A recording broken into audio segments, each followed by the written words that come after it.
Hey, good morning YouTube.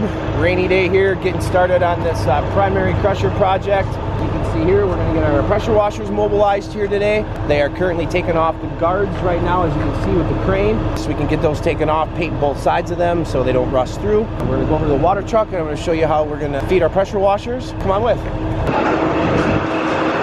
Guards off right now. It allows us to get everything inside here cleaned out. We can give them a great paint job. You can't see it, you can't touch it, you can't prime it, you can't paint it. All these lower guards are going to come off. We're going to have them set off to the side, paint those by hand once they're on the ground. So here we are right now with the water truck. What we're going to do is we can't pump the quarry water out. We try to sample, there's too much fine silt. This is a limestone quarry that we're in right now. The silt that's in the water right now would then clog up our pressure washers and clog up the hot boxes, so that's not going to work. What we did is we had them provide us with a 4,000 gallon water truck here. The truck will last us about 1 day. The water in there is clean. The inside was already cleaned out, and this is well water. What we'll do is we're going to rig up one of our double sump pumps here. 2 different hoses. We'll feed 2 different pressure washers here today off of this one sump pump.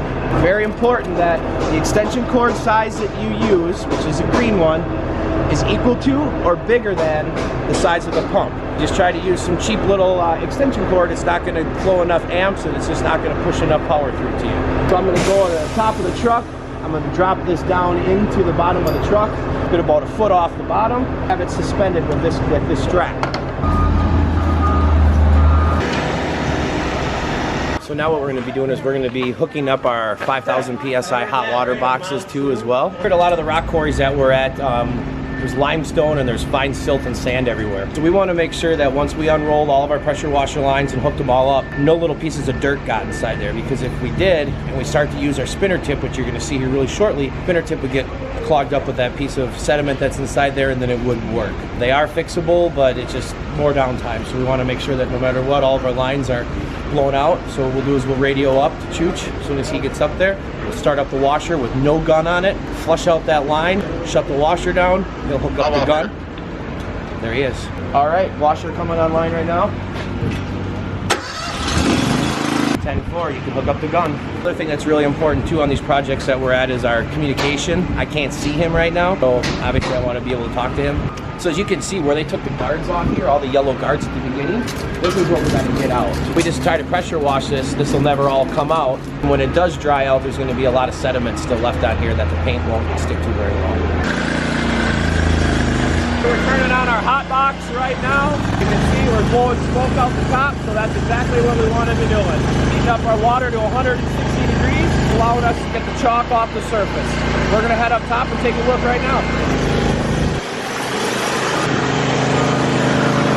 The world's most expensive stair-stepping machine. So here we're on. Chooch is going to get ready to start stripping everything down, getting all the chalk off. You can see a good area right here, a lot of flaking and peeling paint. We'll use our 5,000 PSI spinner tip. What doesn't come off won't come off, and it's adhered well enough to paint over it again.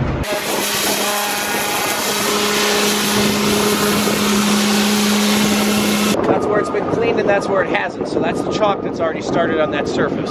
We got a lot of washing to do here. Probably going to go through about 15,000 gallons of water. So one of the most important things is you always have to start down with the tip, just like in the last videos, right? Here, as you can see right now, it's not coming off anymore. So that's perfect. Flaking and peeling, perfect.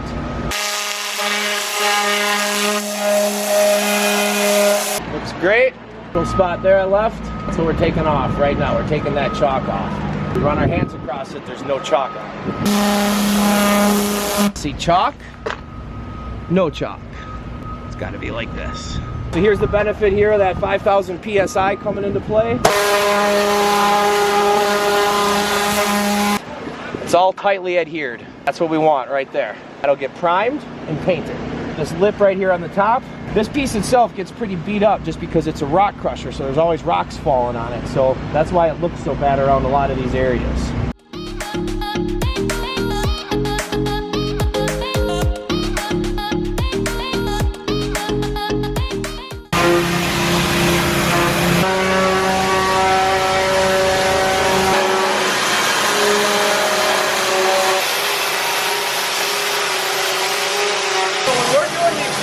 We need to do these sections one by one. So I started out everything I could see from right now. I got the lip, tip underneath, the face, the bottom, all the same way around.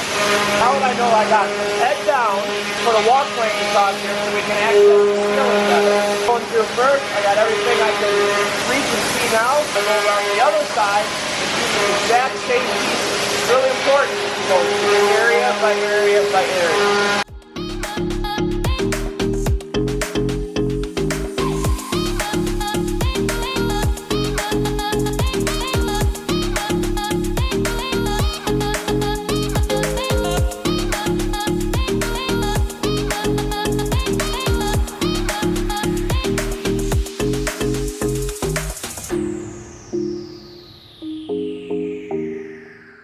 Alright, so nature of the beast, Chooch needs a new O-ring up there. When we use this hot water, we make sure that we use the red O-rings, the high temp O-rings. Nature of the beast, usually on most jobs, replace them all at the beginning of the job. Here it looks like we didn't. So right at the tip, we're missing an O-ring. So we're gonna run down and get him one here right now. I like to keep the set of O-rings right next to the pressure washer. The larger O-rings are for the hoses. Smaller O-rings are for the tip. So here we are, another thing, as we always mention, is access. Trying to make sure that we can get down inside these beams. So I'm going to push my tip down here, as you can see. Exponentially easier to wash from up here than it is to try to reach up above my head and try to come down on that. So that flange is at the bottom. Slowly, you'll see I'm going to push my tip through, let it do its cleaning, move it over, let it do its cleaning. It's monotonous, very time consuming. However, doing it the right way the first time, you're good to go. Once the painter gets the paint wet, comes up here and he looks and there's a whole bunch of flakes of paint, he's not going to be a happy camper.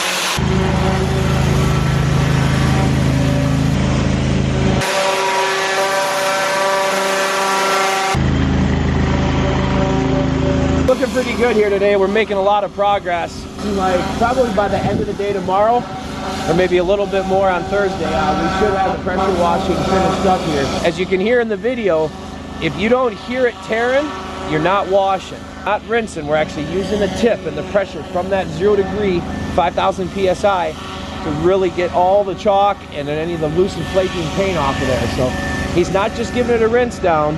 We're like a robot. As you'll see in the videos, like a robot, every single piece needs to get done.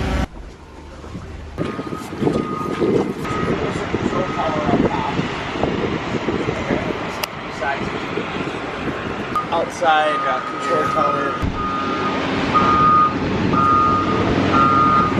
Finish up this bottom area and down here. Choke out.